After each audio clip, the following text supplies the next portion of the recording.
Hey folks, welcome back. I'm your host, R.R. Slugger, and today I come to you with a simple question.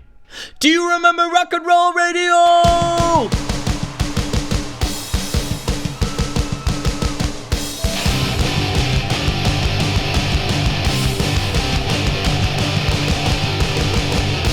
I'm just kidding. My real question is, do you remember the Rockin Robots? 'Cause I certainly do.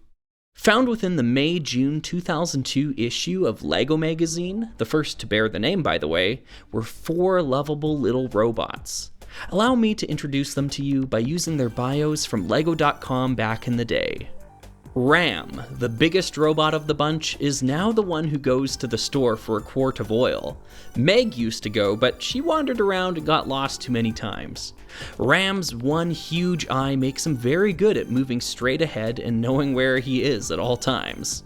Ram is great to have around if you need someone to watch your stuff. Gig may be tall and funny looking, but he's fast. He can take out the trash, do 10 crossword puzzles, and mow the lawn all before big clunky Ram can blink his big eye. His long legs also help him wade through puddles in the summer, and his feet make perfect skis in the winter. He's the best robot to take out on any adventure. Meg can usually be found scrubbing the fusion reactor or doing crossword puzzles with Gig in her spare time. Meg's flat hands are perfect for cleaning, but not so great for holding pencils, which is why Gig has to help her out. She is good to have in a band because her hands sound like cymbals when she claps them together. Bite is the teeniest pocket model of all. She usually gets away with not doing any chores by hiding behind Ram. Ram does not look over his shoulder very often. Bite has the special ability to see very far away. Notice how her eyes look like binoculars? She's easy to build and very sturdy, but don't expect her to do a lot of work. She's too busy bird watching. Despite their brief, and I mean brief, appearance in LEGO magazine, the Rockin Robots really captured my attention as a kid. I loved seeing all of the creative part reuses on display, and I was actually able to build a couple of them for my own collection back then. Let's go through and examine each of their builds, starting with Bite. Consisting of a mere 8 pieces, Bite makes brilliant use of each and every one of them. Using an iconic LEGO space accessory for a torso, it seems this bot never skipped leg day. The feet are constructed by connecting fingered hinge to stud adapters into dark gray grille tiles. This building technique strikes me as something you'd see in a Legoland model, but never in a retail set. Borderline illegal, this is the perfect fit for a build from a LEGO magazine. Meg is next, and her proportions seem to be the most anthropomorphic of the bunch. With a well-balanced light gray to dark gray color scheme, I also think she'd be the winner in a Rockin Robots beauty pageant. The use of dark gray molded blaster elements for legs really gives her a bell-bottomed look, reminiscent of old school rock and roll. Her arms are perhaps the most unique design decision here, consisting of a pair of light gray scanner elements.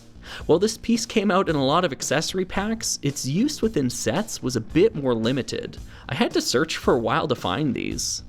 Gig is the next robot in the lineup, and Gig is big. Using those same molded blaster elements for arms and legs, Gig towers over his compatriots.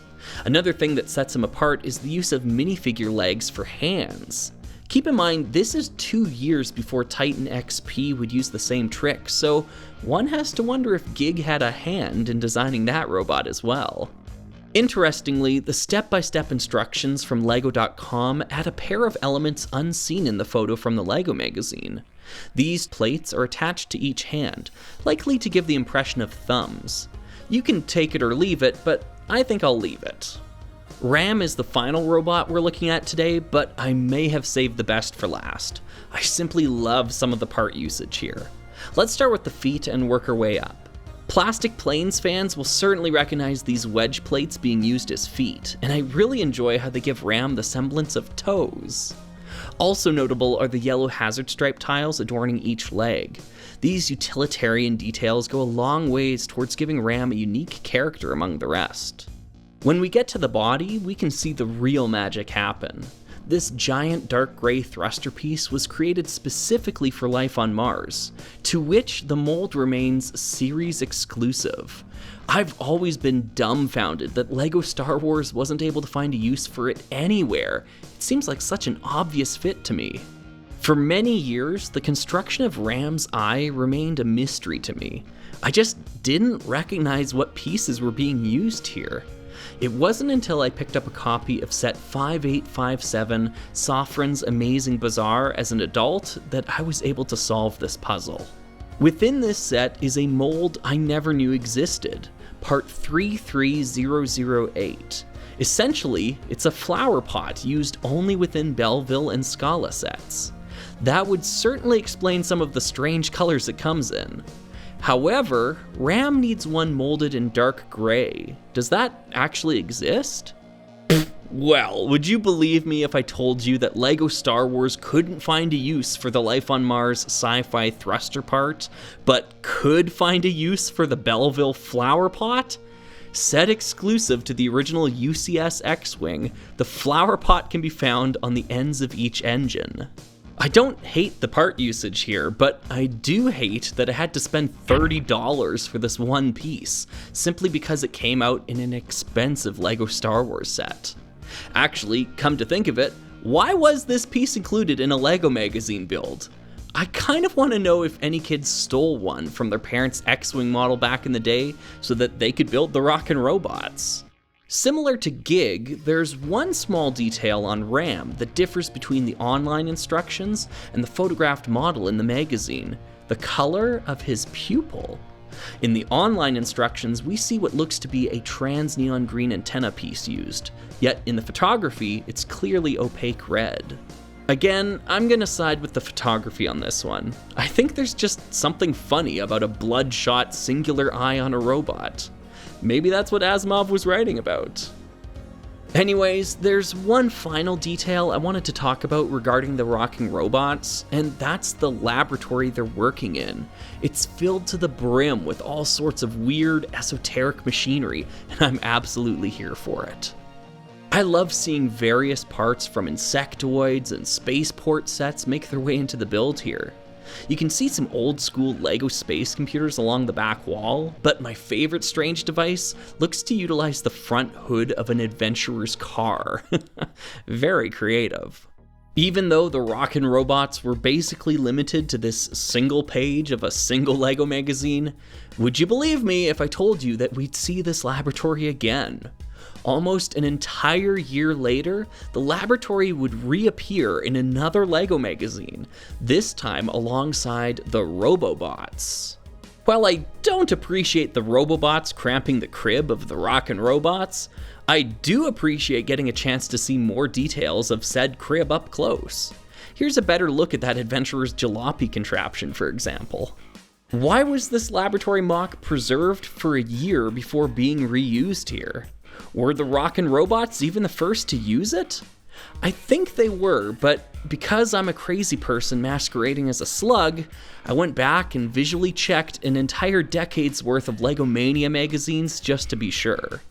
I didn't spot it anywhere in there, but if you happen to know more about this mock, feel free to reach out and let me know. I'm super curious why it was created, and even more so why it was preserved and reused for seemingly the same narrative purpose a year later. So many questions. With that, however, I think we've concluded our look at the Rockin Robots today. Even if you didn't remember them going into this video, I hope you remember them going forward. As for the Robobots, well, that's another tale for another time. Thanks for watching, everyone. This video was brought to you by the folks who support me during the summer of Slug, especially those subscribed to my Only Slugs tier on Patreon. Folks like MCA0004, who writes really thorough LEGO reviews on their blog site. Each review is paired with corresponding photography, and I've personally used them to help inform my own purchases. Check it out at mca004brickstuff.blogspot.com. Patricia, who tells me that they had a strange LEGO base plate growing up and could never quite figure out its origins. Turns out it's from set 580 Legoland Brickyard and has since been reunited with the rest of the pieces to complete it. Empress Ellie, supreme lesbian, who is clearly a fan of Sappho, given their penchants for writing and literature, of course. Thank you, as always, for your support. Red Starfire, who is fast enough to catch a laser blast and throw it back to its sender. No idea how they do that, though, as laser is just light, yet somehow they found a way. Defender Trekker in Heron, Michigan. They must be on an important away mission, as Heron, Michigan looks to be an interesting little ghost town. Stay safe, and I hope you're not wearing red. Darmok at Teleria. Darmok and Eli at Teleria. Darmok wondering aloud why minifigures have round arms and square legs. Eli confused. Chuck Schwa, who asked if I could give his brother Tony a shout out. Tony enjoys building with Lego and apparently does a pretty solid Marvin the Martian impression, which I cannot.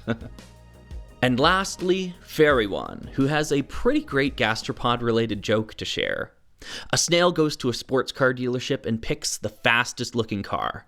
"Excellent choice," says the salesman. "Will there be anything else?" "Yes," replies the snail. "I want you to put a giant S on the side of the car." "A giant S? Why would you want that?" "So whenever I drive around town, people will look and point and say, 'Look at that S car go.'" These folks and many more deserve our thanks for making the Summer of Slug a reality. If you'd like to pitch in and show your support, the links are in the video description. I've been your host, RR Slugger, and I'll see you next time for another video.